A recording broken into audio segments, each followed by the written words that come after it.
Halo semuanya, kenalin aku Nazmi Gita. Nah, di video kali ini sesuai dengan judulnya, aku bakal bahas satu tokoh pahlawan Indonesia. Yap, yaitu Sri Sultan Hamengkubuwono IX. Mau tahu gimana ceritanya?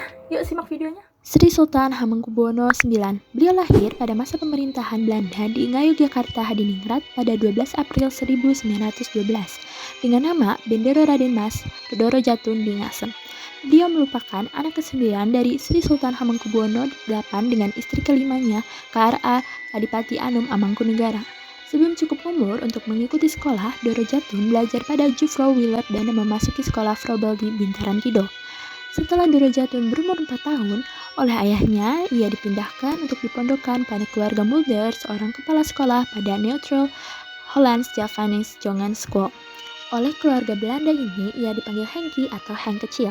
Lalu, ia pindah ke Semarang dan Bandung untuk melanjutkan sekolah di Hoger Burger School. Pendidikannya di HBS belum sempat diselesaikannya.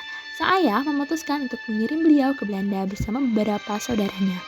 Di Belanda, ia memasuki sekolah gimnasium di Haarlem.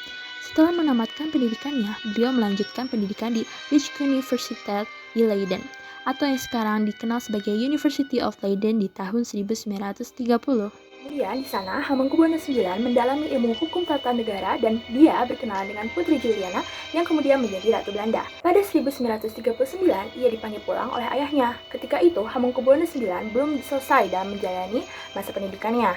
Setibanya di tanah air, Hamengkubuwono IX diberi keris Kiai Joko Piturun yang menjadi simbol bahwa menjadi penerima putra mahkota yang akan meneruskan tahta.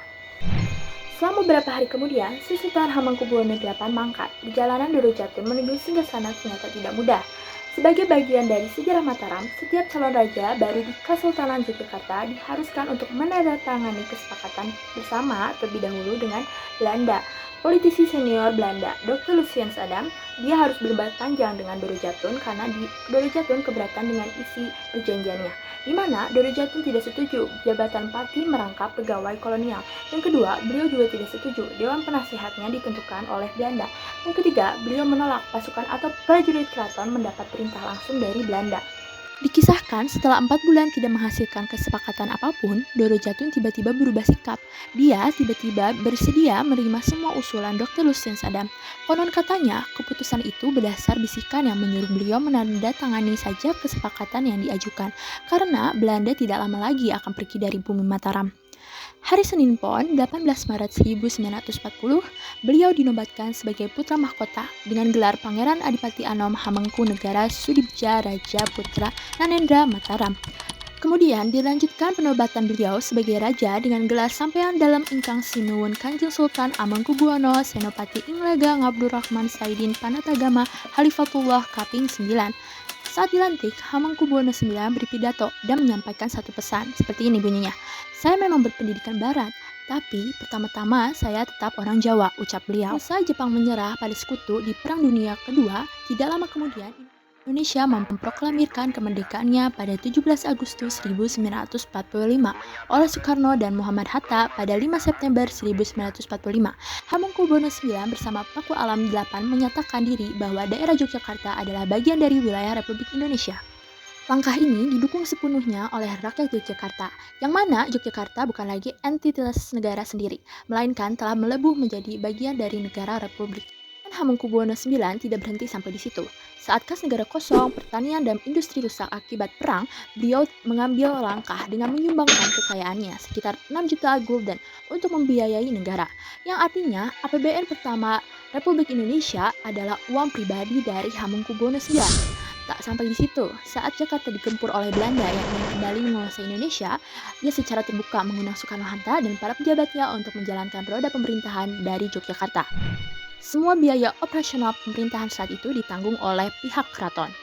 Karena kecakapannya dalam pemerintahan, tidak salah jika Sri Sultan ditunjuk menjadi Menteri Negara Indonesia, Menteri Pertahanan Indonesia ketiga, Wakil Perdana Menteri Indonesia kelima, dan di samping itu juga ia tetap menjabat sebagai Gubernur Daerah Istimewa Yogyakarta ke-1 setelah Indonesia merdeka.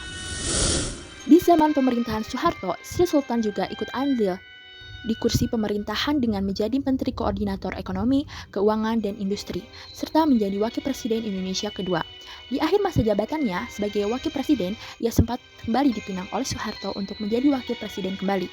Namun, ia menolak karena sebetulnya ia tidak sepenuhnya setuju dengan gaya kepemimpinan Soeharto yang cenderung otoriter dan militeristik.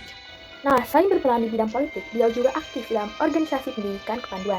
Contohnya, beliaulah yang mencetuskan nama Pramuka yang diambil dari kata Pramuko, yang berarti prajurit yang terdepan dalam suatu peperangan. Pramuka sendiri melekat pada singkatan Praja Muda Karana, yang berarti jiwa muda yang suka berkarya. Keberhasilan beliau membangun gerakan Pramuka, ia dianugerahi Bronze Wolf Award dari World Organization of Scout Movement atau WOSM di tahun 1973.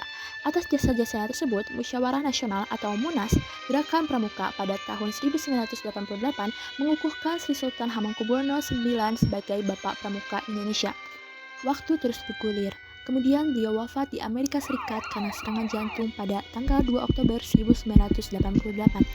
Berdasar surat keterangan Presiden Republik Indonesia pada tanggal 30 Juli 1990 atas jasa-jasa beliau kepada Negara Kesatuan Republik Indonesia, Sri Sultan Hamengkubuwono IX dianugerahi gelar Pahlawan Nasional. Nah, ada pun beberapa peninggalan dari beliau, yaitu Selokan Mataram. Nah, Selokan Mataram ini adalah salah satu karya paling monumental dari Sri Sultan Hamengkubuwono IX.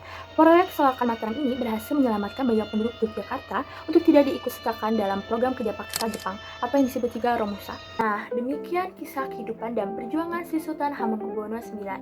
Sekian aja dari aku, terima kasih udah nonton videonya, jadi sampai jumpa.